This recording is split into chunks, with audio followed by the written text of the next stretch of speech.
नमस्कार, हरे कृष्ण। आज के इस भगवत गीता के 54th सेशन में आप सबका हार्दिक स्वागत है।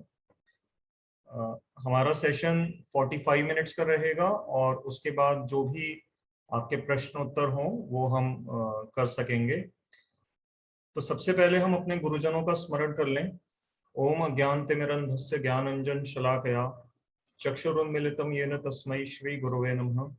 वाञ्छाकल्पतरुभ्यश्च कृपा सिन्धुभ्यो च पतितानां पावनेभ्यो वैष्णवेभ्यो नमो नमः। तो हम अपने अध्ययन में दूसरे अध्याय के श्लोकों को कर रहे हैं और पिछली बार हमने 23rd वर्ष 23वां श्लोक कर लिया था, जो कि बहुत ही फेमस श्लोक था, नैनम छिन्दन्ति शस्त्राणि वाला। तो आज हम 24वां श्लोक करेंगे। हमने पिछली बार 24वां श्लोक थोड़ा सा किया था, लेकिन हम यही मान के चलेंगे कि उसको हम आरंभ से ही करेंगे। तो मैं आपके साथ स्क्रीन पे 24वां श्लोक शेयर कर रहा हूं, आइए उसको देखिएगा।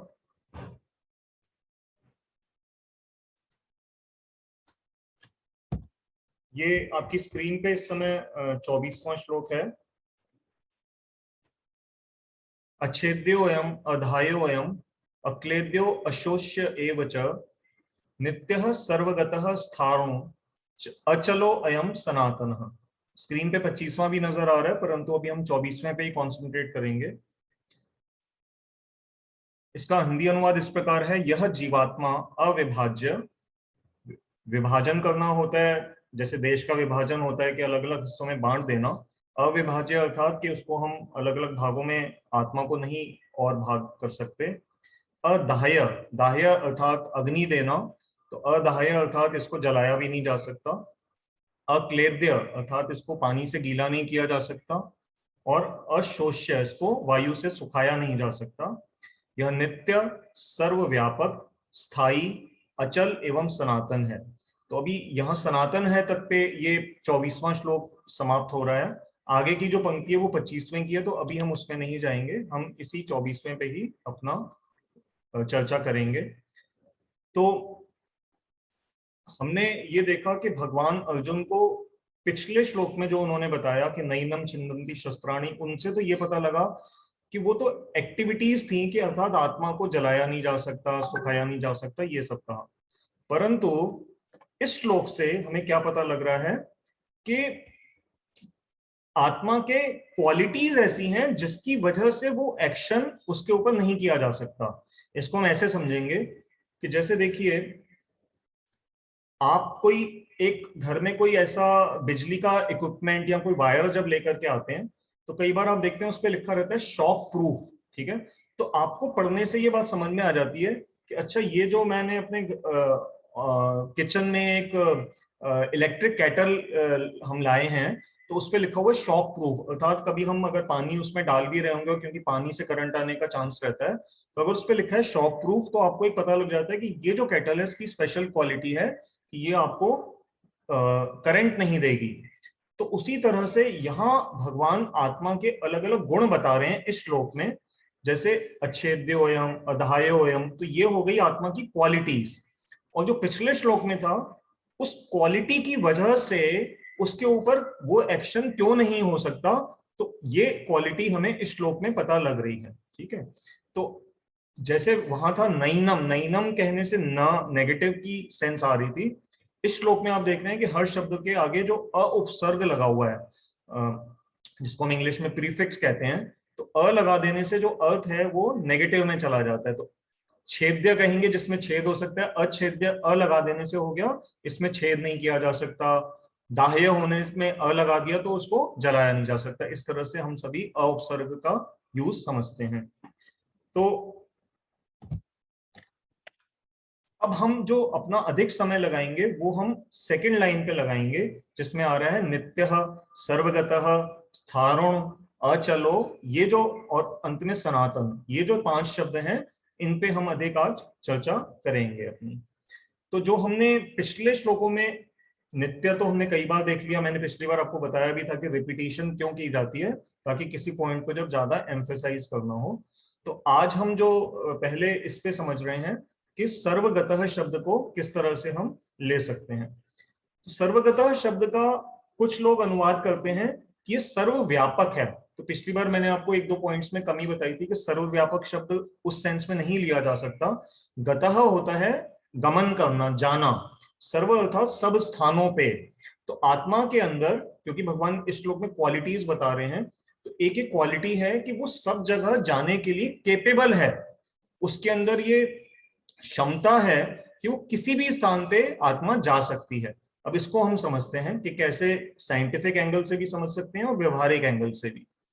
तो आपने ये देखा कि हम स्वयं जल के अंदर अगर जाते हैं इस मनुष्य शरीर में, तो हमारी सांस हम कुछ सेकंड्स के लिए रोक पाते हैं। जो बहुत लोग स्विमिंग वगैरह के एक्सपर्ट्स होते हैं वो थोड़ा कुछ मिनटों तक के रोक लेते हैं, लेकिन थोड़ी देर के बाद हमें पानी से ऊपर आना ही पड़ता है ऑक्सीजन लेने के लिए। और वहीं उसी जल में हम देखते हैं कि कितने सारे तरह तरह की योनियां हैं। जैसे मछली हम जानते हैं, कि कछुआ जानते हैं, क्रोकोडाइल चला जाता है, और समुद्र के जितने भी शार्क मछली है, तरह तरह के जो जंतु हैं जो जल में, वो जल ही उनका जीवन है। अगर बल्कि उनको जल से निकाला जाता है, हम अपने प्लेटफॉर्म पे जब उनको लाते हैं कि अपने घर में सोफा पे किसी एसी चला करके किसी मछली को बिठाएंगे और सोचेंगे कि ये यहाँ पर कंफर्टेबल रहेगी, तो वो नहीं रहेगी, वो यहाँ पर प्राण छोड़ देगी। और हम जल के अंदर जाएंगे तो हम प्राण छोड़ देंगे। तो इसमें फर्क क्या है? दोनों के अंदर सेम आत्मा है, सेम क्वालिटी की आत्मा है, परंतु उसके शरीर को प्रकृति ने बनाया ऐसा है कि वो जल के अंदर ही स्वाभाविक रूप में रह सकती है। और हमारे शरीर को प्रकृति ने अर्थ तत्व से प्राइमरीली बनाया है। हम ऑक्सीजन बेस्ड, हवा या अर्थ बेस्ड शरीर को यहाँ पर ही कंफर्टेबली रह सकते हैं। इसका अर्थ ये हुआ कि किसी जगह पे आत्मा की जाने की कैपेबिलिटी तो है, परंतु उसको फिर उससे अगर एप्रोप्रिएट शरीर मिलेगा तो वो वहां जा सकती है। इसी को आगे एक्सटेंड करते हैं। हमारा अपने एक्सपीरियंस में भी आपने देखा होगा, जब कभी आग लग जाती है तो हम फायर डिपार्टमेंट को कॉल करते हैं, 101 नंबर पे हम मिलाते हैं फोन और फायर की गाड़ी आ जाती है। अगर आग बहुत भयानक होती है और अंदर मान लीजिए कोई बच्चा फंसा हुआ है, तो आप देखते हो आप तो उसके अंदर नहीं जा सकते, लेकिन फायरमैन जो आता है वो अपनी जान पे खेलता है, परंतु उसको एक तो ट्रेनिंग दी गई होती है आग में जाने की। दूसरा जो इंपॉर्टेंट पॉइंट है, वो अपने ऊपर एक स्पेशल ड्रेस पहनता है जो कि इस केमिकल उन तत्वों से बनी हुई होती है जो कि थोड़ी देर के लिए फायर रिटार्डेंट है, मतलब कुछ देर के लिए वो आग को सहन कर सकते हैं। तो वो अंदर जाता है और थोड़ी देर जब तक वो आग में रह सकता है बिना जले, वो आपके बच्चे को बाहर निकाल करके ले आता है। तो इससे हमें क्या समझ में आया कि हम आग में नहीं जा सकते, परंतु हम अगर वो ड्रेस पहन लें तो जा सकते हैं। जैसे कोरोना के दौरान हम हॉस्पिटल्स में देखते हैं कि जो मेडिकल स्टाफ है वो पीपीई किट पहन करके अपना बचाव कर रहा है, क्योंकि साधारण रूप से कोरोना पकड़ लेगा, परंतु पीपीई किट में थोड़ी सी कंपैरेटिवली ज्यादा सेफ्टी है। तो अर्थात विशेष तरह की ड्रेस एक अच्छा अपना यूज कर सकती है। अब हम आते हैं कि भगवान जब यहाँ पर कह रहे हैं कि आत्मा सर्वगतः है, तो जो सबसे मुख्य बात यहाँ समझने की है कि इसका अर्थ ये हुआ कि जितने भी लोक हमारे ब्रह्मांडों में हैं, यहाँ तक कि सूर्य लोक भी, जहां अग्नि है, सूर्य लोक किसका है? Fire, sun is a ball of fire. तो प्रश्न आपका आएगा कि अगर सर्वगतः भगवान ने कहा है तो क्या सूर्य लोक में भी जीव रहते हैं? क्योंकि शास्त्र में तो चलो कहा है कि हाँ एक सूर्य देव हैं, वो अपने रथ पे बैठ के ऐसे चक्र लगाते हैं, परंतु मान लीजिए हमें अगर शास्त्रों पे विश्वास नहीं है, हम इसको इस श्लोक के दौरान के द्वारा अगर हम समझना चाह रहे हैं, तो हम इसको कैसे समझेंगे कि जिस ग्रह में जिस मुख्य तत्व की जो 5 महाभूत हैं, पृथ्वी जल वायु अग्नि आकाश, तो सूर्य ग्रह में किस तत्व की प्रमुखता है? वहां पर fire element is in excess. मुख्य जो प्रमुख तत्व है वहां फायर है। हम जहां अर्थ में रहते हैं तो यहाँ earth is the primary element. तो हमारी बॉडी अर्थ के एलिमेंट से बनी हुई है। जैसे बोन है, बोन में कैल्शियम मिनरल से बना हुआ है ना, हमारी बोन सिस्टम स्ट्रक्चर ऐसे खड़ा है। तो क्या ये पॉसिबल नहीं है कि सूर्य जो कि अग्नि से धधकता हुआ एक गोला है, उसमें कुछ जीव ऐसे रह रहे हों? क्योंकि आत्मा तो हमें पता लग गया कि वो सब जगह रह सकती है, अब उसको वैसा शरीर चाहिए, सूटेबल शरीर वहां रहने के लिए। अब थोड़ी देर के लिए इमेजिन कीजिए कि वहां पर एक ऐसी बॉडी हो जिसमें कि फायर तत्व की प्रधानता हो, जैसे मछली जल में आसानी से रह सकती है, तो अग्नि के अंदर कोई ऐसा शरीर हो, ऐसा प्रकृति एक ऐसा शरीर दे जिसके अंदर आत्मा रहे और वो उसमें फायर एलिमेंट प्रधान हो उस शरीर में। तो क्या ये पॉसिबल नहीं है? कॉमन सेंस से है कि हाँ है। दूसरा, इसमें एक और लॉजिकल बात से भी थोड़ा सोचना पड़ेगा कि अगर भगवान है और वो सचमुच बड़े सुप्रीमली इंटेलिजेंट क्रिएटर भी है, क्योंकि हम देखते हैं कि प्रकृति की बनाई हुई कोई भी चीज है उसमें आपको इंटेलिजेंस एक सेकंड के अंदर नजर आ जाती है। कितना भी कोई बड़े से बड़ा नास्तिक भी हो, वो इस बात से कभी भी ये नहीं कहेगा कि मैं ये नहीं मानता। आप एक बटरफ्लाई को देखिए, कभी गार्डन में बैठे हो, एक तितली को देखिए ध्यान से। जनरली जो तितली के दो पर होते हैं उसमें इतनी परफेक्ट सिमेट्री होती है। अगर पेंटिंग के एंगल से भी देखेंगे तो अगर एक गोला येलो कलर का इधर है, दूसरी साइड पे भी येलो कलर का है, उसके अंदर अगर पिंक डॉट है तो वहां भी पिंक डॉट है। ठीक है, बायोलॉजी में वो हमें कुछ भी इसका रीजन बताएंगे, परंतु क्या कॉमन सेंस ये नहीं कहती कि एक तरफ अगर मान भी लिया कि बाई चांस वो तितली का पर अपने आप बन भी गया था, तो वैसा डिट्टो का डिट्टो कैसे दूसरी तरफ पे अपने आप आ गया? आप किसी भी प्लांट को देख लीजिए तो जो लीव्स होती हैं वो सिमेट्री से चलती हैं, फिर उस हर लीफ के अंदर एक सेंट्रल में एक वेन जा रही होती है और उसके चारों तरफ से छोटी छोटी छोटी छोटी जो लाइंस निकलती हैं वो भी सेम ओरिजिन से निकलती हैं।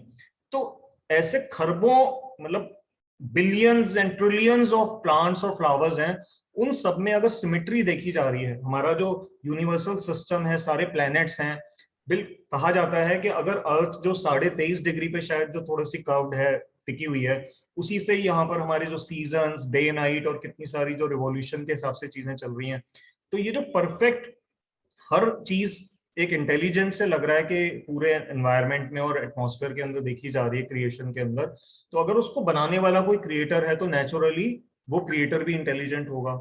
तो जब उसने इतनी बड़ी गैलेक्सीज बनाई, तो वो ऐसा क्यों करेगा कि सिर्फ एक छोटे से टाइनी प्लेनेट अर्थ में तो जीवन रखेगा और बाकी सारी जो प्रॉपर्टी है वो बिल्कुल वो बैरन रखेगा, वहां पर कोई नहीं रहेगा।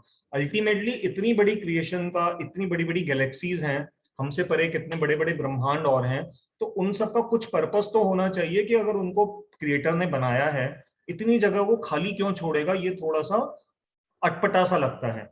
अब हम आते हैं इसी संसार की कुछ ऐसे, आप में से हो सकता है कईयों को नॉलेज हो क्योंकि आप कई विद्वान हैं, जैसे मीनाक्षी मैम तो इस लाइन की हैं, तो मैंने आपके लिए कुछ ऐसे ऑर्गेनिजम्स का डेटा निकाला है जो कि तरह तरह के यहीं पर ही ऐसे जीव हैं, बहुत एक्सट्रीम क्लाइमेट में वो रहने की क्षमता रखते हैं। आप हैरान हो जाएंगे, मैं कुछ नाम पढ़ता जा रहा हूं, आप चाहें तो मैं 1 मिनट कोशिश करता हूं, मैं आपको स्क्रीन पे अगर शेयर करके दिखा सकता हूं, 1 सेकंड का मुझे समय दीजिएगा।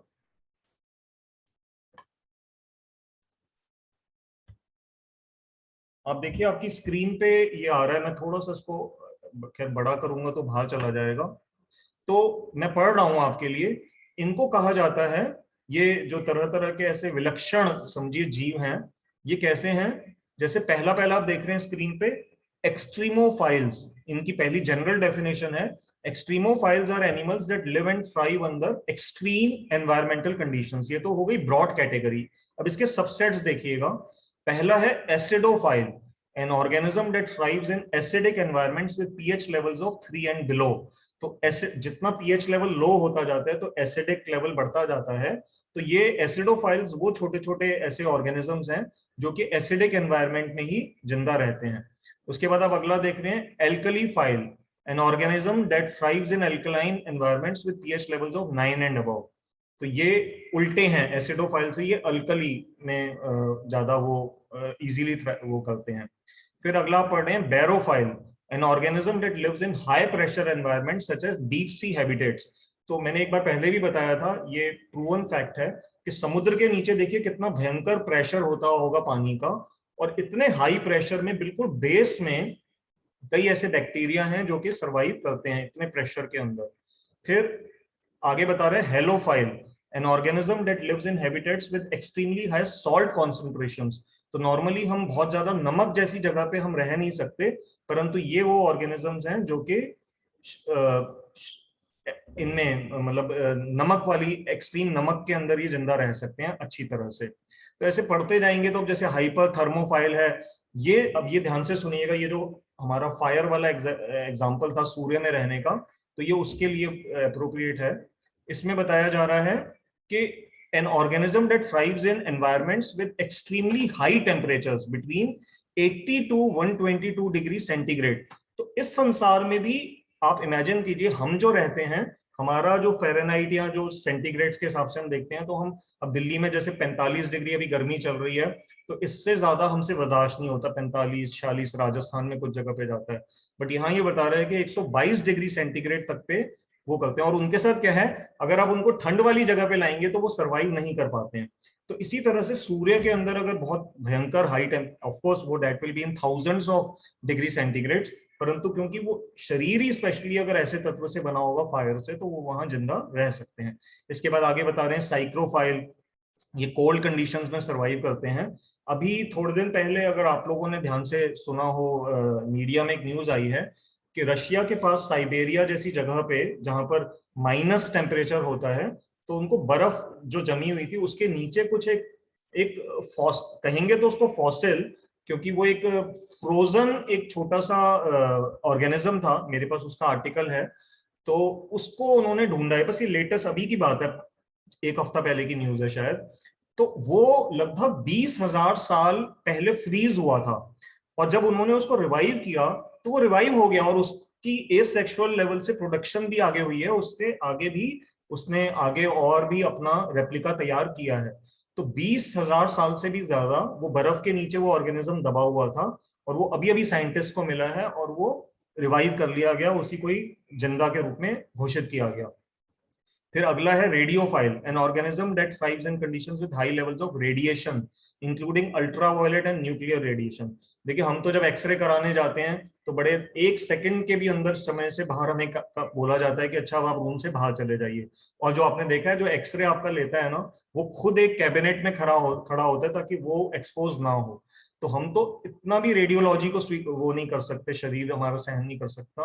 तो यहाँ तो ये बताया जा रहा है कि कुछ ऑर्गेनिजम्स हैं जो हाई लेवल ऑफ रेडिएशन या अल्ट्रावायलेट रेज और न्यूक्लियर रेडिएशन जो बड़ी खतरनाक होती है वहीं पर ही जिंदा रह सकते हैं। और अंतिम है xerophile, an organism that lives in extremely dry conditions, जहां पर मॉइस्चर ना हो, क्योंकि जनरली लाइफ को मॉइस्चर चाहिए होता है रहने के लिए, परंतु जहां बिल्कुल ही मॉइस्चर ना के बराबर हो वहां पे भी ये रह सकते हैं। तो इस तरह से हमने ये देखा कि तरह तरह के जीवन की पॉसिबिलिटी है। और कई बार जब साइंटिस्ट 2 पॉइंट्स में उनके थोड़ा सा एक कमी है, थोड़ा खुले दिमाग से सोचिएगा, मैं ये नहीं कर रहा कि किसी को हम क्रिटिसाइज कर रहे हैं, परंतु उनका जो मेथड है उसमें आप भी महसूस करेंगे। वो ये कहते हैं कि हम जब भी किसी दूसरे ग्रह या स्पेस में वो लोग जाते हैं, वो एक बेसिक अपनी अंडरस्टैंडिंग एक ही लेकर के चलते हैं कि जैसा अर्थ पे जैसा जीवन है ना, जैसे पानी जरूरी है अर्थ पे जीवन के लिए, तो वो ये सोचते हैं, वो इसको बेस बना लेते हैं कि जी जहां पे भी पूरे ब्रह्मांड में अगर जीवन मिलेगा तो वहां यही कंडीशन सेटिस्फाई होनी चाहिए। परंतु ये अपने आप में आप स्वयं ही सोचिए कि क्या, क्यों हम इतने अपने आप को इतना पावरफुल समझ रहे हैं कि जो क्रिएशन है, जो नेचर है, क्या वो ऐसा कोई और दूसरी तरह के लाइफ को एग्जिस्ट कराने का क्या उसके पास और कोई तरीका नहीं हो सकता? क्या हम अपना लिमिटेशन उनकी प्रकृति के ऊपर क्यों थोप रहे हैं? क्या हो सकता है ऐसी कोई पॉसिबिलिटी हो जहां पर बिना वाटर के भी जीवन हो सकता हो? जैसे अभी हमने पढ़ा कि जो ज़ेरोफाइल है, ये ऐसा ऑर्गेनिज्म है जो कि एक्सट्रीमली ड्राई कंडीशंस में रह सकता है। अब हम रेगिस्तान में जाते हैं तो हमें थोड़ी थोड़ी देर में पानी चाहिए होगा, परंतु कैमल, ऊंट, रेगिस्तान में रहने वाला एक प्राणी है। कैक्टस प्लांट है, ये कैक्टस प्लांट पानी, मेरे घर में मैंने एक एलोवेरा प्लांट उगा रखा है, और वो महीने, 1.5 महीने, 2-2 महीने तक वो सूखा भी है, परंतु वो अभी भी उसकी ग्रीनरी बरकरार है। हमें जब याद आता है तो हम उसको पानी थोड़ा सा डाल देते हैं, लेकिन वो अदरवाइज इट इज सर्वाइविंग। और ऐसे ही कैमल कितना पानी अपने अंदर स्टोर करके कई कई दिन तक रह सकता है। तो एक तो हमारे जो वैज्ञानिक हैं वो थोड़ा इस विषय पे विचार करें कि ये प्री कंडीशन मन में न लेकर के चलें और रिसर्च को थोड़ा ओपन होकर के करें। और दूसरा, जब वो कहते हैं कि हम चंद्रमा पे गए, जहां हमने लैंड किया, हमने वहां की मिट्टी देखी, हमें तो वहां पर कोई जीवन नजर नहीं आया, वो आकर के हम घोषणा कर देते हैं there is no life of on moon. या मार्स पे अपना अभी अमेरिका ने भेजा, तो उन्होंने भी जैसे वो कह देंगे जी हमें कोई लाइफ नहीं मिली, पानी नहीं मिला, वो बेसिकली जल को ढूंढते हैं जाकर के। परंतु एक सिंपल सी बात, अभी हम शास्त्र की बात नहीं कर रहे हैं, हम उनके ही इस मेथड को देखें तो ये टेस्ट मेथड है। ये कहना, जैसे मान लीजिए कि कोई हमारे देश में कोई चीन से या नेपाल से कोई आदमी जब घुसने की कोशिश करता है, तो हमारे बॉर्डर्स हैं, समझो राजस्थान का बॉर्डर है, पंजाब की साइड से हो सकता है, कश्मीर की साइड पे बहुत जो बर्फीली पहाड़ियां हैं। अब मान लो कोई चाइना से, पाकिस्तान से या नेपाल से हमारे देश में पैदल आ रहा है, तो वो तो लैंड करा उसने भारत में, तो वो तो आकर के उतरा रेगिस्तान में या किसी ठंडी जगह पे पहाड़ों के बीच में आकर के आया, कश्मीर की पहाड़ियों में, और वो बस वहीं से ही वापस चला जाए और वहां पर अपने देश में घोषित कर दे कि जी मैं इंडिया देख आया हूं, वहां पर कोई जीवन नहीं है, वो तो सिर्फ पहाड़ हैं और रेगिस्तान है, तो क्या उसका ज्ञान संपूर्ण माना जाएगा? नहीं। तो ऐसे ही जब हम दूसरे ग्रहों में जबरदस्ती जाते हैं, एक तरीका है शास्त्रों के द्वारा दूसरे ग्रहों में जाने का, और दूसरा हम क्या है, फोर्सिबली अपने छोटे छोटे खिलौने बना रहे हैं, उपग्रहों के द्वारा जाने का प्रयास कर रहे हैं। जब हम फोर्सिबली जाते हैं किसी हायर प्लेनेट में, जैसे moon is a higher planet, चंद्र को, जिनको एस्ट्रोनॉमी का ज्ञान है, चंद्र हमसे सुपीरियर प्लेनेट है हमारे शास्त्रों के अनुसार। तो अगर चंद्र सचमुच सुपीरियर है, तो जो वहां के देव हैं वो कुछ भी ऐसा मैकेनिज्म रख सकते हैं कि अगर हमारे यहाँ कोई जबरदस्ती आने की कोशिश करेगा तो हम उसको, जैसे अमेरिका में मैक्सिकन घुसने की कोशिश करते हैं तो अमेरिका उनको बॉर्डर पे ही रोक लेता है, ऐसे ही चंद्र के अंदर क्या ये ताकत नहीं हो सकती कि वो वहीं पर ही हमें किसी ऐसी जगह पे रोक दे जहां हमें उनका कोई रहने वाला भी नजर नहीं आएगा, और हम वहां से वापस आ जाएंगे, कहेंगे जी मिट्टी मिली थी, हम मिट्टी ले आए हैं, कितने billions and trillions of dollars खर्च करके चंद्रमा से हम लाए हैं ये थोड़ी सी मिट्टी, अब उसके ऊपर हम ऑक्शन कर करके उसको बेच रहे हैं, जी ये हम चंद्रमा का हम एक पत्थर लाए थे, ये $1 लाख का बिक रहा है या $5 लाख का। ठीक है, उसका अलग बेनिफिट्स हैं कि हमें वेदर और इन चीजों का पता लगता है, बहुत सारी चीजें, वो सब बेनिफिट्स अपनी जगह हैं। My main question was related to the declaration of life not being found there on those planets. तो अब हम अपने अगले एक टॉपिक पे आ रहे हैं, जो इस श्लोक में शब्द है अचल। अचल शब्द का क्या अर्थ है? अचल, चल आप समझते हैं चलना, तो जब अचल कहा जा रहा है, अचल का ये अर्थ है कि आत्मा जो है वो अगर मूव करती है तो वो अपनी मर्जी से करती है, उसको जबरदस्ती कोई फिजिकल फोर्स उसको मूव नहीं करा सकती।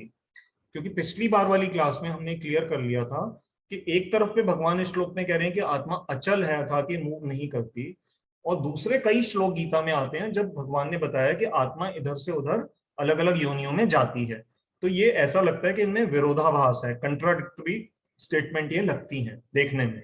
लेकिन अचल शब्द का जो मुख्य अर्थ अगर हम ध्यान से समझ लेंगे तो कंट्राडिक्शन हट जाएगी।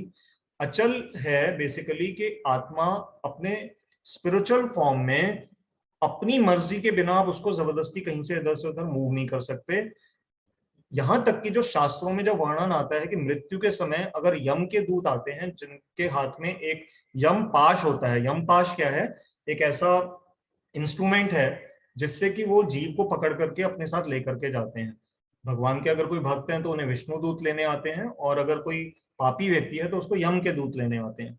तो ये वर्णन आया है शास्त्रों में कि यम के जो दूत हैं वो आत्मा को नहीं पकड़ सकते, क्योंकि वो फिजिकल प्लेन ऑफ एग्जिस्टेंस में है और आत्मा स्पिरिचुअल प्लेन ऑफ एग्जिस्टेंस में है, दोनों का आपस में कोई कंपैटिबिलिटी नहीं है, मेलजोल नहीं हो सकता, दो तत्व ही अलग अलग हैं। लेकिन वो कैसे पकड़ते हैं कि क्योंकि आत्मा की आसक्ति होती है अपने शरीर में और सूक्ष्म शरीर में, मन बुद्धि अहंकार वाली सटल बॉडी में। तो जो यम और मन बुद्धि अहंकार वाली जो सटल बॉडी है वो अपने आप में मटीरियल तत्व है, ग्रॉस मतलब सटल मटीरियल तत्व है। तो यम पाश जो है वो मटीरियल तत्वों को पकड़ने की कैपेसिटी रखता है, तो यम पाश के द्वारा वो इस सटल बॉडी को पकड़ते हैं। और क्योंकि आत्मा मृत्यु के समय में उस शरीर में आसक्त होती है, जहां जहां वो सटल बॉडी जाती है तो आत्मा उसके साथ साथ मूव कर जाती है। इसको बहुत एक सिंपल एग्जांपल से भी समझ सकते हैं। आप में से जो मदर्स हैं, माँ हैं, और अगर आपने देखा हो जो आजकल छोटे बच्चे, जो यंग मदर्स हैं वो अच्छी तरह समझ जाएंगी, आजकल आपने देखा होगा छोटे बच्चों को मोबाइल पे गेम्स या कार्टून्स देखने का बहुत जबरदस्त एक चस्का लग गया है। बहुत छोटे बच्चों को भी कई बार हैरानी होती है कि वो बिना आंखें झपकाए कई कई घंटे वो कार्टून्स और गेम्स देखते रहते हैं मोबाइल पे। अब माँ ने मान लो उस बच्चे को इस बेड से उसको चादर बदलनी है, बच्चा वहां लेटा हुआ छोटा बच्चा है, तो अब अगर माँ उसको कहेगी कि अच्छा मैं मोबाइल दे दे, तो वो देगा नहीं, रोएगा। और माँ को उसके नीचे की चादर चेंज करनी है, तो क्या टेक्निक अपनाई जाती है कि उसके मोबाइल को धीरे धीरे धीरे धीरे आप एक जगह से दूसरी जगह शिफ्ट करते हैं, और बच्चा उस मोबाइल गेम में इतना एनग्रॉस्ड है, इतना डूबा हुआ है कि वो ये रियलाइज ही नहीं करता कि उसकी कोई गेम में विघ्न आ रहा है। तो माँ उसको धीरे धीरे उठाती है सॉफ्टली, और साथ साथ उसको जैसे जैसे मूव करती है तो साथ साथ मोबाइल को भी मूव करती है। तो मोबाइल जहां जहां जा रहा है वो बच्चा उसके साथ साथ वैसे वैसे चला जाता है, और माँ अपनी चादर चेंज कर लेती है। तो इसी तरह से यमदूत आत्मा को नहीं पकड़ सकते, लेकिन आत्मा क्योंकि अटैच्ड है सटल बॉडी के साथ, तो यमदूत उस सटल बॉडी को, सूक्ष्म शरीर को मूव करते हैं, और आत्मा उनके साथ पीछे पीछे मूव कर जाती है। तो ये अचल शब्द का ये अर्थ हुआ। अब इसमें एक और शब्द आया है श्लोक में, स्थानोन। स्थ धातु से हम समझ सकते हैं कि इसका अर्थ है स्थिर रहना। तो आत्मा अपनी जगह पे स्थिर है, अर्थात बिल्कुल वो स्टेबल है, उसके अपने एग्जिस्टेंस में किसी तरह का ऐसा नहीं है कि वो एग्जिस्टेंस हर समय हिलती डुलती रहती है। स्थिर है मतलब वो शांत है, धीर है, स्थिर है अपने अपने स्वरूप में।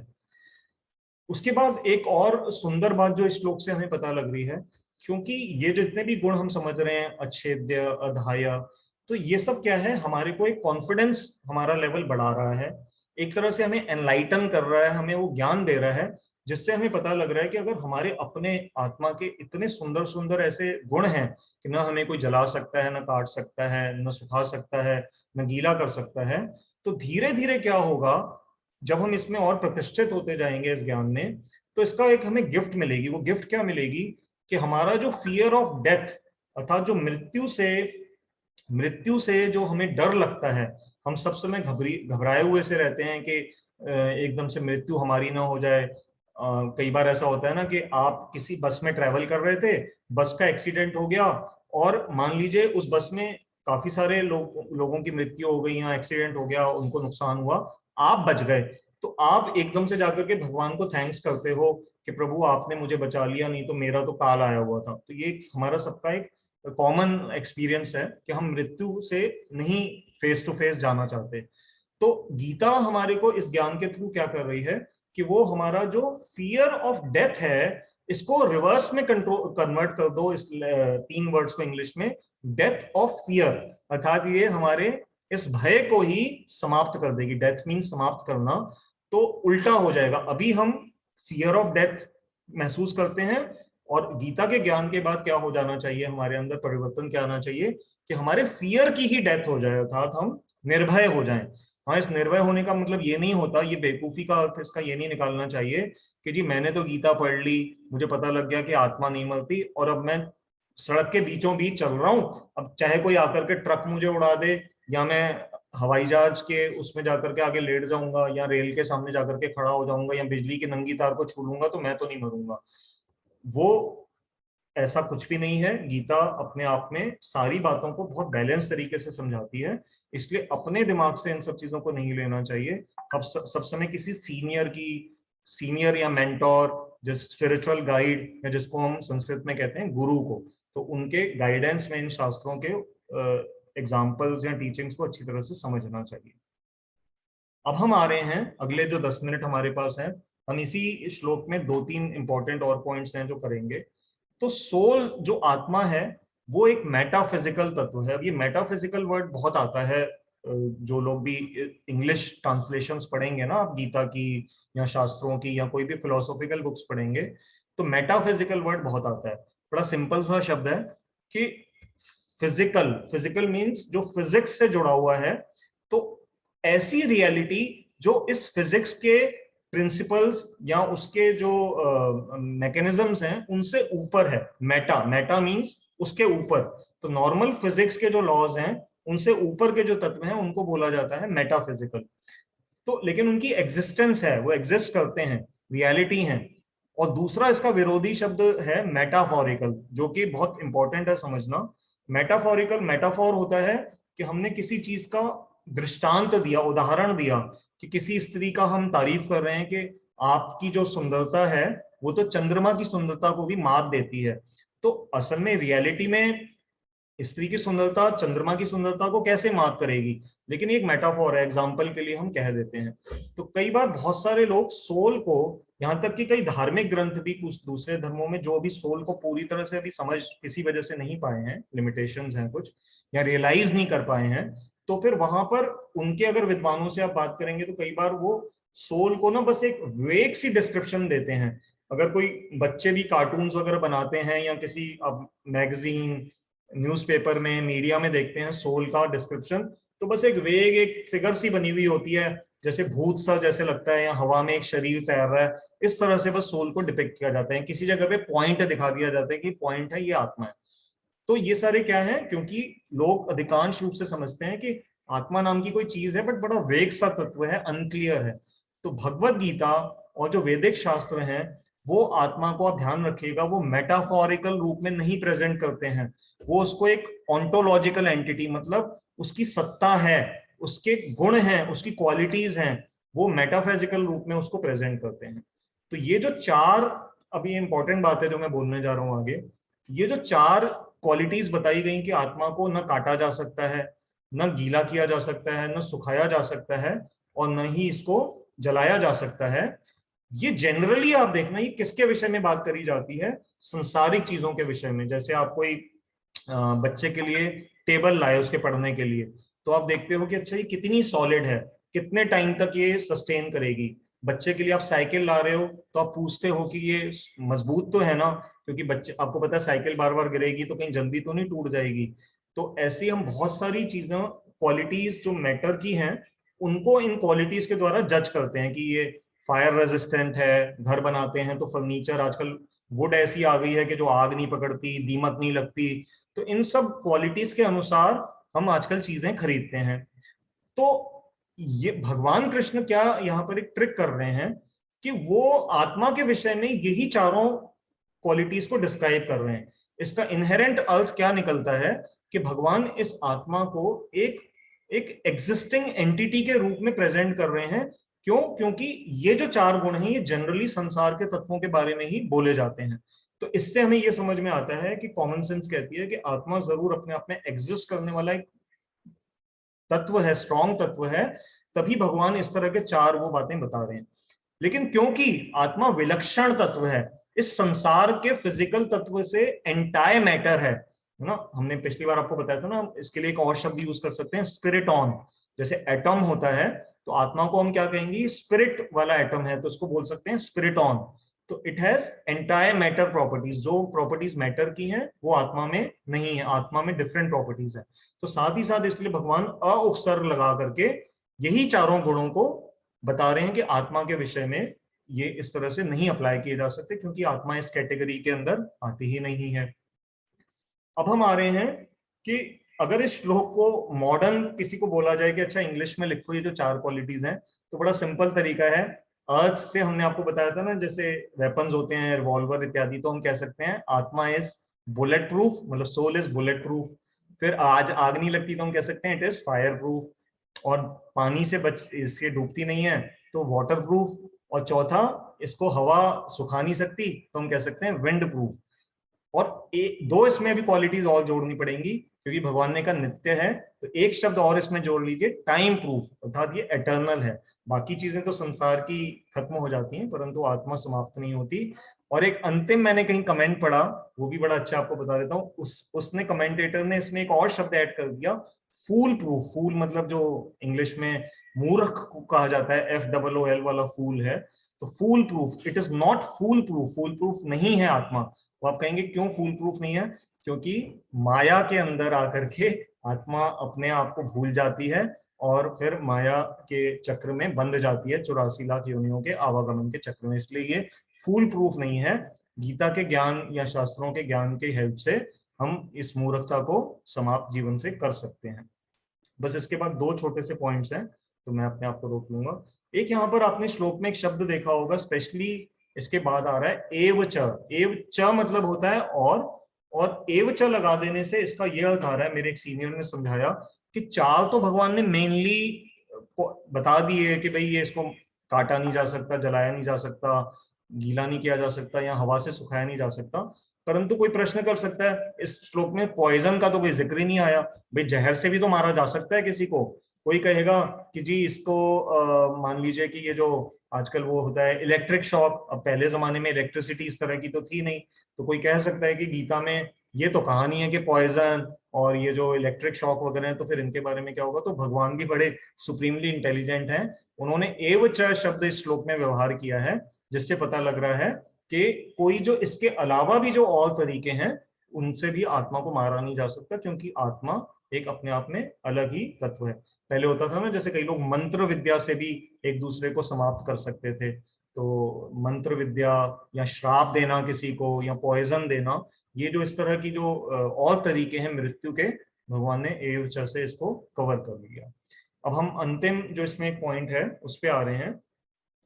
अब किसी के मन में एक प्रश्न आ सकता है कि अच्छा ये जो चार क्वालिटीज हैं कि काटना नहीं हो सकता, इसको जलाया नहीं जा सकता, गीला नहीं किया जा सकता और सुखाया नहीं जा सकता, तो जो आकाश है उसमें भी तो ये क्वालिटीज हैं। जैसे ये जो स्काई है, ईथर जिसको हम कहते हैं, तो आकाश को आप सोचिए अब एक मिनट के लिए, आकाश को आप काट नहीं सकते, आकाश को आप जला नहीं सकते, आकाश को आप पानी में भिगो नहीं सकते, और आकाश को आप हवा से सुखा नहीं सकते।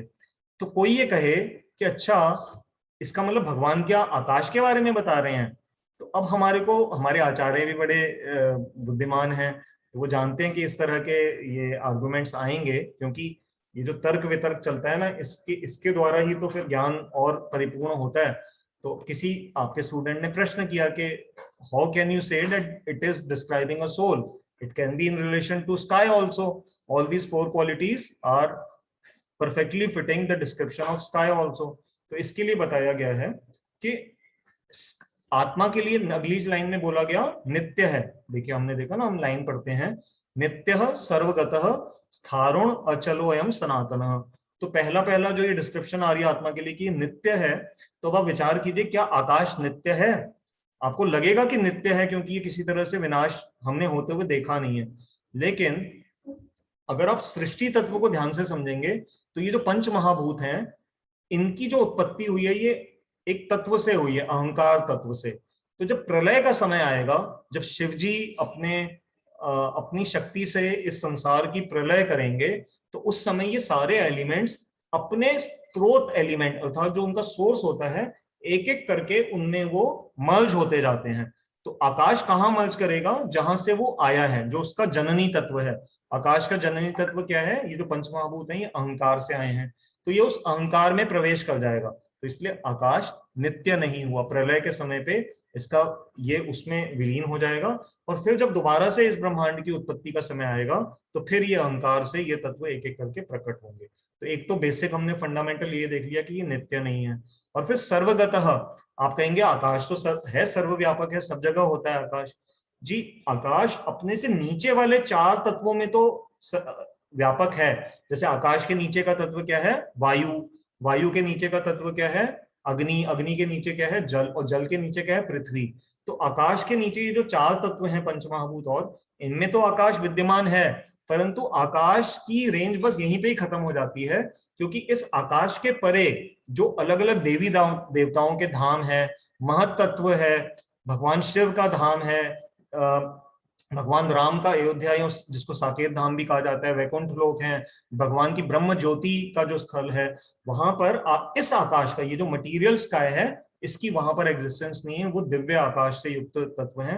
तो ये इसलिए आकाश सर्वगतः नहीं है। आत्माएं तो वहां पर भी हैं और यहाँ भी हैं, इसलिए आत्मा के लिए तो ये वर्ड प्रॉपर आ रहा है कि सर्वगत है, परंतु आकाश के लिए ये नहीं हो सकता। तो ऐसे ये स्थावरों अचल, तो आकाश अचल भी नहीं है, क्योंकि जैसे ये जो वो तो मटीरियल तत्व है, तो जैसे ये ब्रह्मांड सब समय भ्रमण कर रहे हैं इस पूरे क्रिएशन के अंदर, तो फिर ये आकाश भी तो इस ब्रह्मांड के साथ ही, जो हमारी मिल्की वे गैलेक्सी है, अगर वो घूम रही है तो उसके साथ आकाश भी घूम रहा है, तो इसलिए वो अचल नहीं।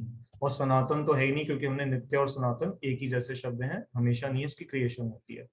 तो हमने अपना ये सारा समझ लिया इसके विषय पे जो हमारे पॉइंट्स थे, और मैं एक बार बस नजर मार लेता हूँ कि और कुछ विशेष पॉइंट रह तो नहीं गया, तो फिर हम इसके बाद आपके क्वेश्चंस के लिए प्लेटफॉर्म ओपन कर देंगे। मैंने आपको पिछली बार मेरी दो चीजें पेंडिंग चल रही हैं। एक आपको याद होगा, मैंने पिछली से पिछली क्लास में आपको प्रॉमिस किया था कि मैं आपको एक आर्टिकल दिखाऊंगा। एक मिनट, यहाँ पर एक कुछ कमेंट आया, let me go through it. Prem Jha ji हैं, हमारे नए मित्र बने हैं। निर्भय नहीं अभय हो जाएंगे डेथ से। निर्भय नेगेटिव वर्ड है। ओके झा भाई साहब, थैंक यू। आपने कहा है कि निर्भय नहीं अभय हो जाएंगे, ठीक है। तो अभय अर्थात हमारे को मृत्यु से कोई भय नहीं रहेगा। और एक मैं आपको बड़ा सुंदर एक छोटा सा आर्टिकल मैंने आपको न्यूज के बारे में बताया था, तो वो 2 क्लास से पेंडिंग चल रहा है। पहले मैं एक बार उसको आपको दिखा देता हूँ। जो भी आपके प्रश्न हो तब तक आप सोच लीजिए, आप हैंड रेज कर सकते हैं या चैट बॉक्स में लिख सकते हैं। तो मैं आपको एक तो वो आर्टिकल दिखा देता हूँ पहले। ये मैंने आपसे जिक्र किया था कि बहुत सारे हमारे जो मित्र इत्यादि रिश्तेदार जो अनफॉर्चुनेटली कोविड को सरवाइव नहीं कर पाए, तो उनके मनों में अंतिम समय में क्या चल रहा होगा। तो ये एक रिसर्च की गई थी हैदराबाद का गांधी हॉस्पिटल में। वहां 2000 ऐसे पेशेंट्स जिन्होंने अपना शरीर छोड़ा, उनके ऊपर एक रिसर्च की गई कि अंत समय में वो क्या करना चाहते थे, संसार से क्या कहना चाह रहे थे।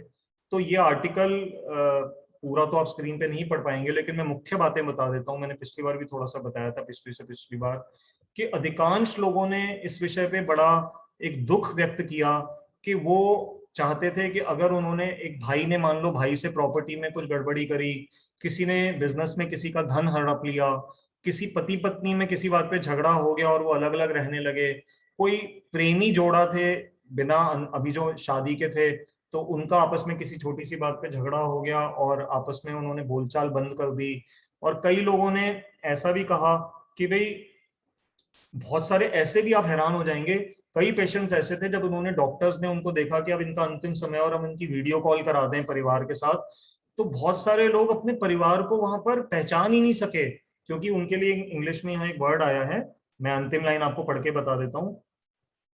He added that for some who wanted to meet their families, the doctors made video calls, but during the end stages, a few could not recognize their own families as they had developed psychosis. तो उनको एक अलग ही तरह की बीमारी उस समय लग गई थी, साइकोसिस हो गया था। वो अपने ही परिवार को अंतिम समय में नहीं पहचान पाए। तो ये हमें ध्यान रखना है कि जीवन इस तरह से, देखो बहुत छोटा सा है हमारा सबका जीवन, तो हमें ध्यान रखना है कि हम इस तरह के गलत कार्य किसी के साथ ना करें कि मृत्यु के समय में फिर उसका बोझा अपने हृदय में लेकर के जा रहे हैं। और एक सादा, कम पैसे से जीवन जिया जा सकता है, परंतु इस तरह के गलत इत्यादि तरीकों से क्यों किसी का बुरा करना और फिर उसका नुकसान मरते समय पे उसका ग्लानि से अपने आप को वो प्रभावित करना।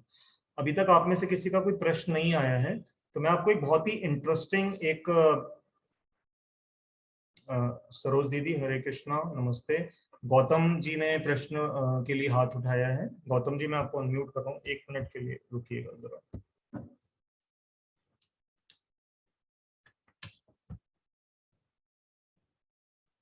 ठीक है गौतम जी, मैं आपको अनम्यूट कर रहा हूँ जी। जय श्री कृष्णा कमल जी, और सभी भाई बहनों को भी जय श्री कृष्णा। जय श्री कृष्णा। कमल जी, 2 सवाल हैं। एक तो ये जो आपने पृथ्वी से आकाश की तरफ चलने, तो आपने जो सीरीज बताई वो बताई आपने पृथ्वी, जल, जल अग्नि वायु आकाश जी। तो ये जो कॉमन भाषा में हम कह देते हैं कि ऊपर मतलब भगवान के लिए जो बोल दिया जाता है, ऊपर वाला बोल देते हैं भगवान को, या ऊपर की तरफ देखते हैं जब भगवान की बात करते हैं। तो क्या इस बात का इस चीज से, इस कंसेप्ट से कोई रिलेशन है? एक तो ये बताना आप।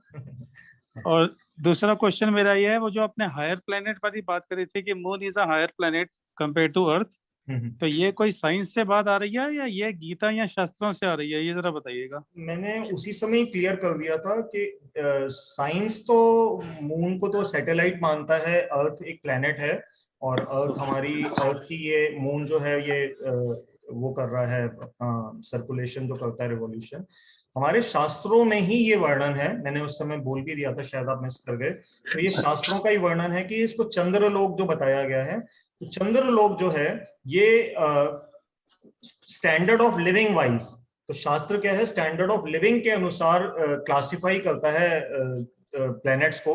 तो चंद्रलोक जो है वो हमसे बहुत उच्च कोटि का वो बताया गया है जो स्टैंडर्ड ऑफ लिविंग है। और ये बात शास्त्रों से आ रही है, ये मॉडर्न साइंस तो दूसरी तरह से इसको डिफाइन करता है, परंतु ये शास्त्रों से आ रही है। और जो आपका पहला प्रश्न था कि तो किसी और प्लेनेट के बारे में भी कहा गया ऐसा? हाँ ऐसे हैं, जैसे आपको थोड़ी हैरानी होगी कि मतलब लोग तो बहुत सारे हैं ना जिनका वर्णन हमारे इन शास्त्रों में आया है। जैसे ये जो नीचे नरक के लोग हैं, स्वर्ग के जो हेवन, जैसे इंद्र, इंद्र का एक अपना प्लेनेट बताया गया जिसको स्वर्ग लोग कहते हैं। ब्रह्मा जी का अच्छा अलग प्लेनेट है। मैं आपको बता रहा था अच्छा, जैसे शिव जी का अलग धाम है, शिवलोक।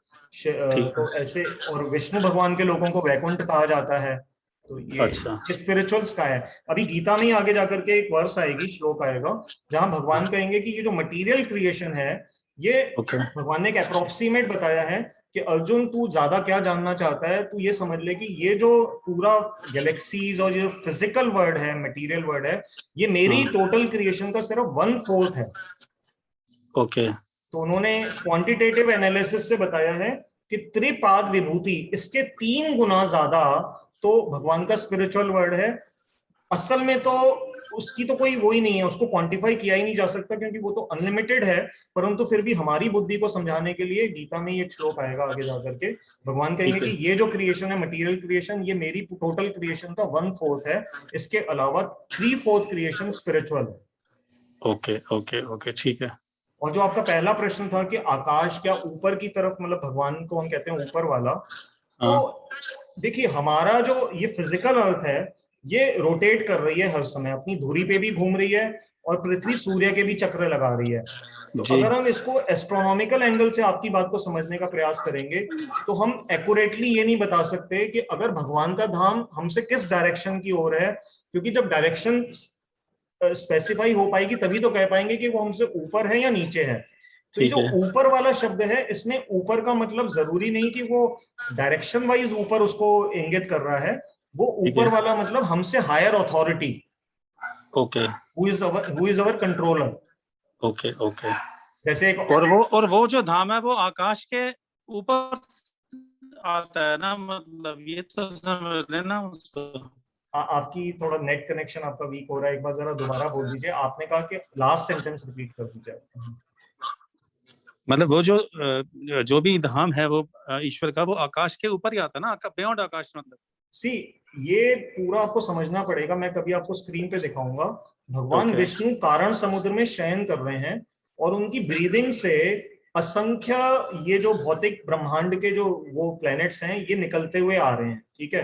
और ओके उनकी ओके एक श्वास जब तक रहती है तब तक ये क्रिएशन रहती है। जब वो श्वास को अपने अंदर वापस ले लेते हैं तो ये सारे ब्रह्मांड उनके अंदर वापस चले जाते हैं। और भगवान ओके विष्णु को बताया गया है कि वो शयन कर रहे हैं कारण समुद्र में, कॉजल ओशन उसको इंग्लिश में बोला गया है। तो मैं कभी जब अच्छा हम क्रिएशन को डिस्क्राइब करेंगे तो वो हम बाकायदा उससे समझेंगे, ग्राफिक्स देख के समझेंगे कि कैसे ये क्रिएशन में उनका क्या स्थान है।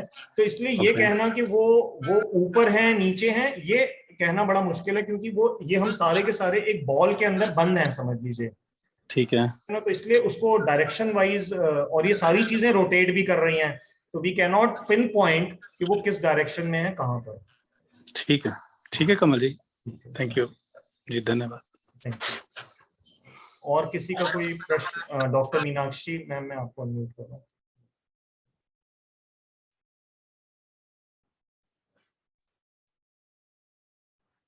मैम अनम्यूट कर लीजिए अपने आप को। अच्छा, अब आएगी आवाज। जी बोलिए। जय श्री कृष्णा प्रभु जी। जय श्री कृष्ण मैम जी। मैं इसमें आपकी बात को, और जो 2 क्वेश्चंस थे जिसमें ये था कि डिफरेंट प्लैनेट्स, चाहे वो मून मार्स जहां पर भी जाते हैं, ये जो अमेरिका के यान या और देशों के, और हमारे देश का भी ट्राई करता है जाने का, तो वहां से कभी मिट्टी ले आते हैं, कभी पत्थर ले आते हैं, और ज्यादा करके वो पानी की सर्च करते रहते हैं वहां, और आके ये कह देते हैं कि वहां पे पानी नहीं है तो लाइफ नहीं है। और आपने उसके कई एग्जाम्पल्स दिए, तो मैं आपकी बात को ही स्ट्रेंथन कर रही हूँ कि ये जो एग्जाम्पल्स आपने दिए हैं, ये सब इंडिकेटर्स कहलाते हैं बायोलॉजिकल साइंसेज में, कि अगर कहीं पे ये प्लांट या ये एनिमल या जो भी बैक्टीरिया वायरस रह रहा है, तो हमें ये इंडिकेशन मिल जाता है कि ये एसिडिक सॉइल है या ये एसिडिक एनवायरनमेंट है। वो तो एक बात हो गई। दूसरी बात ये है कि कुछ जैसे आपने जीरोफाइट्स कहे या कुछ ऐसे प्लांट्स कहे जो राजस्थान या कहीं उग रहे हैं और हम उनको ऑर्नामेंटल प्लांट करके यहाँ पे भी उगाते हैं। जैसे आपने एलोवेरा की बात करी कि 1.5 महीने तक पानी नहीं डालते, तो वो बिल्कुल सच है। उनकी जो रूट है कोई पानी लेने के लिए वो नीचे नहीं जाती जैसे और पेड़ों की जाती है, वो तो शैलो सी है, ऊपर टिकी हुई है, दे दो तो बहुत बढ़िया और ज्यादा दे दो तो मर जाएंगे। तो अब इसका कारण क्या है कि उनका रहन सहन का तरीका ही अलग है। वो ऐसा नहीं है जैसे नॉर्मल है। आप उनकी पत्तियों की म्यूसिलेज को पीते हैं, शक्ल पे लगाते हैं और तरह तरह की बातें करते हैं, तो उनके जीवन का आधार वो म्यूसिलेज है। तो जो और लोगों में सेल्स में पानी की जरूरत होती है सारे कार्यों को करने के लिए, वहां पे उन कार्यों को करने के लिए जैसे गोंद होती है ना, म्यूसिलेज इस तरह का कर लेते हैं, तो उनको वो चाहिए ही नहीं। तो हो सकता है कि सूर्य पे और चंद्रमा पे और मार्स पे भी कोई चीजें या इंसान ही रहते हो और वो कुछ और तरह के होते हो, उनकी रिक्वायरमेंट ही बिल्कुल अलग। बस यही कहना चाहती थी। जय Shri Krishna. Thank you ma'am, आपने हमें और अच्छी तरह से इसको विज्ञान की दृष्टि से समझा दिया। तो अब हमारे पास एक नया पर्सपेक्टिव आ गया कि कैसे इस तरह के कठोर वातावरण में भी जीवन कैसे संभव है। तो और कोई आप प्रश्न पूछना चाहे तो पूछ सकते हैं। अभी हमारे पास 5-7 मिनट हैं। तो मैंने आपके लिए एक ना आर्टिकल ढूंढ के रखा है जिसमें तरह तरह के जो अस्त्र होते हैं, क्योंकि फिर हम आगे दूसरे टॉपिक्स पे चले जाएंगे, वो रह जाएगा। अगर कोई प्रश्न आपका नहीं आता है तो मैं आपको एक वो दिखाता हूँ कि देखिएगा कैसे ये विकिपीडिया पे मैंने आपके लिए ढूंढ के रखा था। बड़ा इंटरेस्टिंग है कि कितनी लाखों तरह के जो वो हैं ये अस्त्र शस्त्र हैं। हाँ, ये थोड़ा छोटा है, मैं पढ़ता जाऊंगा, आप सिर्फ सुनते जाइएगा, क्योंकि सैकड़ों तरह के अस्त्र हैं। हमारे यहाँ तो आजकल सिर्फ मिसाइल और ये न्यूक्लियर बॉम्ब और इसी तरह की चीजें हैं, जैसे ये जो टैंक्स हैं या पनडुब्बी है हमारे यहाँ पर। पहले देखिए क्या क्या होता था। ब्रह्मास्त्र से ये शुरू कर रहा है बताना। तो ब्रह्मास्त्र के जो प्रिसाइडिंग डेटी हैं वो ब्रह्मा जी हैं, ब्रह्मास्त्र उन्हीं के ही नाम पर है। और ये सब बताया गया है कि पहले के समय में किस किस के पास ये ब्रह्मास्त्र होते थे, और ये भी 3 तरह का है। हम तो जनरली ब्रह्मास्त्र बोल देते हैं, तो इस ब्रह्मास्त्र की भी 3 तरह की टाइप्स बताई गई हैं। ये भी अलग इसके नाम वर्जन्स बताए गए हैं, ब्रह्मशीर्ष और ब्रह्मांड। तो ये भी 3 तरह के ब्रह्मास्त्र हैं। नीचे चलते हैं, त्रिशूल, इसके देव बताए गए हैं शिवजी। शिवजी का जैसे हम जानते हैं त्रिशूल है। ये भी अमोघ वेपन माना गया है, बहुत सबसे पावरफुल में से एक त्रिशूल है भगवान शिव का। और इसको कोई प्रतिकार नहीं है, इसको इससे बचाया नहीं जा सकता किसी को। स्वयं भगवान शिव ही इससे रक्षा कर सकते हैं, और कोई नहीं कर सकता। सिर्फ शक्ति और शिव, बस यही त्रिशूल से किसी की रक्षा कर सकते हैं, अदरवाइज इसको और कोई नहीं बचा सकता। और इसके बाद सुदर्शन चक्र, भगवान विष्णु का जो सुदर्शन चक्र है, ये भी लगभग उसी तरह से सबसे हाईएस्ट पावरफुल वेपन्स में से एक है। और हम जानते हैं चक्र की विशेषता क्या है, क्योंकि ये चक्र घूमता है, तो इसका एक ये क्या है कि कहीं भी जा करके फिर वापस आ जाता है, एक इसका ये गुण बताया गया है। और इसमें और मैंने इसके कुछ पढ़े थे कि इसके अंदर चक्र में मतलब इसमें क्या है कि ये प्रोटेक्ट भी करता है। देखिए जनरली जो दूसरे अस्त्र होते हैं ना वो तो विनाश करेंगे, लेकिन आपको एक मतलब कथा ध्यान होगी, ये जो परीक्षित महाराज थे, जो अर्जुन के पुत्र, अभिमन्यु के पुत्र थे परीक्षित महाराज, तो इनको जब इन्होंने एक ऋषि का अपमान कर दिया था, ऋषि बैठे हुए थे ध्यान में और परीक्षित महाराज उस समय राजा थे और उनको प्यास लगी, तो ऋषि के वो आश्रम में गए, तो ऋषि ने कोई ध्यान नहीं दिया, तो परीक्षित महाराज को गुस्सा आ गया। वहां पास में एक मरा हुआ सांप पड़ा था और वो उन्होंने ऋषि के गले में डाल दिया। तो ये बात जब ऋषि के बेटे को पता लगी, तो वो वहां ऋषि का बेटा छोटा था, वो जल के पास स्नान कर रहा था, उसको जब ये पता लगा तो उसको बड़ा क्रोध आया, उसने जल थोड़ा हाथ में लिया और वहीं से ही परीक्षित महाराज को श्राप दे दिया कि 7 दिनों में तक्षक सर्प आकर के तुम्हारी वो कर लेगा, मृत्यु हो जाएगी। तो ये तो घटना, इससे हमें पता लगा कि मंत्रों की शक्ति का। और यही परीक्षित महाराज जब अपनी माँ उत्तरा के गर्भ में थे, तो ये जो अश्वत्थामा है इसने ब्रह्मास्त्र छोड़ दिया था। इस वो चाहता था कि पांडवों का कोई वंश ही खत्म हो जाए, वो बचे ही ना। तो ये उनके वंश के अंतिम वो थे, क्योंकि माँ के पेट में थे। तो वहां ब्रह्मास्त्र जब आया, तो ये जो सुदर्शन चक्र इत्यादि, यहाँ पर ऐसी जगहों पे उसका वर्णन आता है कि सुदर्शन चक्र जो है वो वहां, वैसे तो उसमें वर्णन आया कि भगवान स्वयं वहां गए और उन्होंने परीक्षित की ऐसे रक्षा करी थी घूम घूम के, परंतु और शास्त्रों में ऐसी वर्णन आते हैं कि ये सुदर्शन चक्र जो है ये बचाने का भी कार्य करता है। फिर बर्बरीक का बताया गया है कि इसका 3 बाण का था। फिर इंद्रास्त्र, जो इंद्र का अपना वेपन है उसको इंद्रास्त्र बोलते हैं। वास्तवी शक्ति है वो भी इंद्र की बताई गई है। इनकी पूरी डिस्क्रिप्शन है, आप विकिपीडिया पे चेक कीजिएगा, यहाँ इतना समय नहीं है, मैं सिर्फ अस्त्रों के नाम आपको बता रहा हूँ। फिर एक है प्रसव पास्त्र, ये वसुओं का है। ये क्या करता था कि युद्ध के मैदान में अगर इसको छोड़ दिया जाए तो सामने वाली पार्टी को नींद आ जाती थी। देखिए ऐसा भी अस्त्र है कि किसी को नींद आ जाए, आपसे लड़ाई किसी की हो रही है और उसको नींद आ गई, वो क्या लड़ेगा आपसे। फिर आग्नेयास्त्र है, जो अग्नि का टॉपिक हमारे श्लोक में चल रहा है कि अग्नि बरसना, ये तो हम टीवी के सीरियल्स में भी देखते हैं। फिर इस अग्नेयास्त्र को चुप कराने के लिए वरुणास्त्र है, क्योंकि वो जो पानी जब आएगा तो वो अग्नि को बंद करेगा, तो ये उसका कॉम्पिटिटिव वो है उसको चुप बंद करने के लिए। फिर एक मानवास्त्र है जो मनु के द्वारा दिया गया है, तो ये क्या है कि सुपर नेचुरल प्रोटेक्शंस को देने के लिए क्षमता रखता है। फिर वरुण पाश है, एक पाश होता है बंधन, तो ये वरुण देव का एक पाश है और इसका वर्णन भागवत में भी आता है, जब शायद नंद महाराज पानी में एक बार नहाने सुबह जल्दी चले गए थे और उनको फिर वरुण पाश से बांध दिया गया था। तो अगर मैं गलत नहीं बोल रहा, मुझे थोड़ा याद आ रहा है, तो फिर भगवान कृष्ण ने उनको छुड़वाया था उससे। फिर ऐसे भौमास्त्र है, भूमि देवी का अपना अस्त्र है। भार्गवास्त्र है परशुराम जी का, परशुराम जी का अपना भार्गवास्त्र है और वो उन्होंने कर्ण को दिया था, लेकिन फिर बाद में कर्ण को उसका फायदा नहीं मिल पाया। और नागास्त्र है जो नागों का होता है, तो ये सुशर्मा के ऊपर अर्जुन ने यूज किया था। फिर एक नागपाश है, ये भी नागों का ही है, ये भगवान राम और लक्ष्मण के ऊपर यूज किया गया था इंद्रजीत के द्वारा, तो ये उस समय में भी था ये नागपाश भगवान राम त्रेता युग के समय में। फिर एक गरुड़ास्त्र है, तो जो सांपों का जो वेपन होता है उसको काउंटरैक्ट करने के लिए गरुड़ास्त्र है, जो गरुड़ जी हैं क्योंकि वो सांपों का वो करते हैं, उनके शत्रु हैं, तो वो है। तो ऐसे बहुत सारी लिस्ट है। अंजलि का अस्त्र ये इंद्र का है। वायु अस्त्र जो है, अगर तेज वायु चलाना, ये वायु का है। सूर्य देव का भी एक अस्त्र है जिसको सूर्यास्त्र बोला गया है, ये बहुत तेज लाइट आ जाती है तो आंखें चुंधिया जाती हैं इससे और सारी डार्कनेस दूर हो जाती है। और पानी का कितना भी बड़े से बड़ा कोई समुद्र भी हो तो सूर्यास्त्र जो है वो उसको उसी समय सुखा सकता है। फिर एक माघवन बताया गया है इंद्र का, तो ये बताया जा रहा है कि इल्यूजन क्रिएट कर देता है। और इंद्र का एक वज्र है, वज्र आपको पता ही है कि जो एक ये उन्होंने अर्जुन को प्रदान किया था और शायद दधीची के जो हड्डियां थी उनसे भी एक बार इसका बनने का वर्णन आता है शास्त्रों में। एक मोहिनी अस्त्र है, जो भगवान मोहिनी का जो रूप था विष्णु भगवान का, तो वो माया को दूर करने के, तो ऐसे बहुत सारे अनेकों अनेक अस्त्र हैं।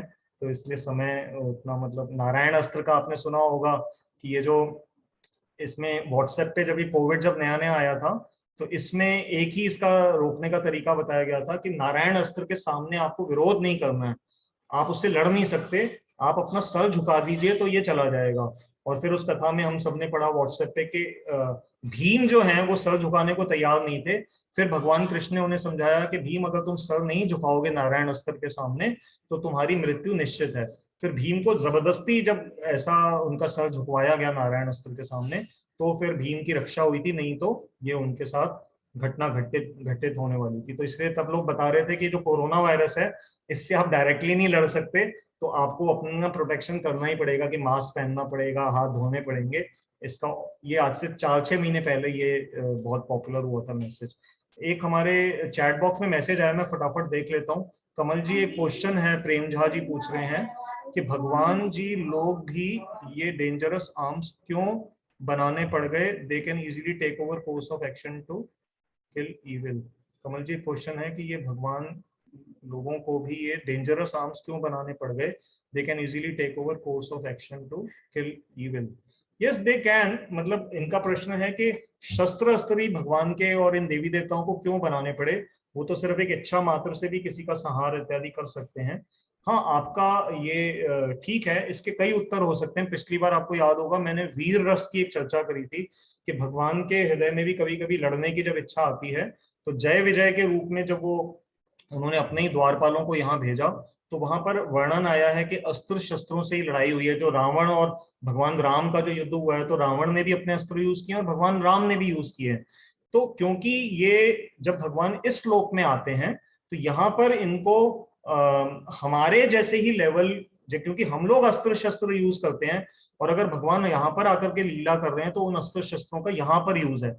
भगवान का अपना जो धाम है, जिसमें विशेष करके जो गोलोक वृंदावन जो भगवान कृष्ण का धाम बताया गया है, तो वहां इन अस्त्र शस्त्रों का कोई वर्णन नहीं बताया गया है, और वहां पर तो कोई लड़ाई इत्यादि का रोल नहीं है। तो इस संसार में वो है कि उनके ये अस्त्र शस्त्र वो हैं। और दूसरी बात, हम अपनी बुद्धि को भी देख लें। हम कहते हैं, एक बड़ा सुंदर एक हिंदी में या एक दोहा मैंने पढ़ा था बचपन में, क्षमा क्षोभती उस भुजंग को जिसके पास गरल हो। गरल मतलब जहर। तो सांप अगर किसी को क्षमा करता है तो वही सांप शोभनीय है, क्षमा करने योग्य है, जिसके दांतों में जहर हो। जिस सांप के दांत में जहर ही नहीं है और वो किसी को कह रहा है कि मैं तुम्हें क्षमा करता हूं, तो उसके उस क्षमादान की कोई औचित्य ही नहीं है, क्योंकि उसके अंदर डंक मारने का कोई शक्ति ही नहीं थी। तो हम जो लोग हैं, हम तो चलिए फिर भी सीधे साधे लोग हैं, परंतु संसार में जो बुरा तत्व है, तो जैसे पुलिस के पास अगर हथियार ना हो तो गुंडे डरेंगे नहीं, तो वैसे ही इस संसार के अंदर जब देवी देव हमारे को रक्षा करने के लिए आते हैं, तो जो इस संसार के जो असुर हैं, तो वो तभी उनसे डरेंगे जबकि वो देवी देवताओं के हाथ में ये अस्त्र शस्त्र देखेंगे। और अगर वो देखेंगे नहीं, सिर्फ मंत्रों के द्वारा भी, हाँ मंत्र विद्या है, लेकिन ये जो अस्त्र शस्त्र भी चलते थे, ये भी मंत्र विद्या से ही चलते थे, और ये बात हम पिछली बार भी अपनी क्लास में डिस्कस कर चुके हैं। तो I hope it is clear now. हमारा समय हो गया है, तो हम क्लास को यहाँ विराम दे रहे हैं। सबका बहुत बहुत धन्यवाद। हम हर संडे शाम को 5 से 6 जूम पे मिलते हैं। फेसबुक पे भी क्लास लाइव होती है। जो हमारे साथ नए श्रोता जुड़े हैं, उनको मैं बताना चाहूंगा कि वो मेरा मोबाइल नंबर मैं उसमें डाल रहा हूँ, अपना चैट बॉक्स में, आप वहां से ले लीजिए। 9810094098। मैं दोबारा बोल रहा हूँ, 9810094098। ये सारी क्लासेस यूट्यूब पे एक चैनल है कमल गीता क्लासेस, वहां पर उनकी रिकॉर्डिंग्स उपलब्ध हैं। आप सबका बहुत बहुत धन्यवाद। अब हम सब मिलके हरे कृष्ण महामंत्र का उच्चारण करेंगे। हरे कृष्ण कृष्ण कृष्ण हरे हरे, हरे राम राम राम हरे। तो आप सबका पुनः धन्यवाद। कोई बोलने में मिस्टेक हुई हो तो उसको क्षमा कीजिएगा। धन्यवाद। हरे कृष्ण।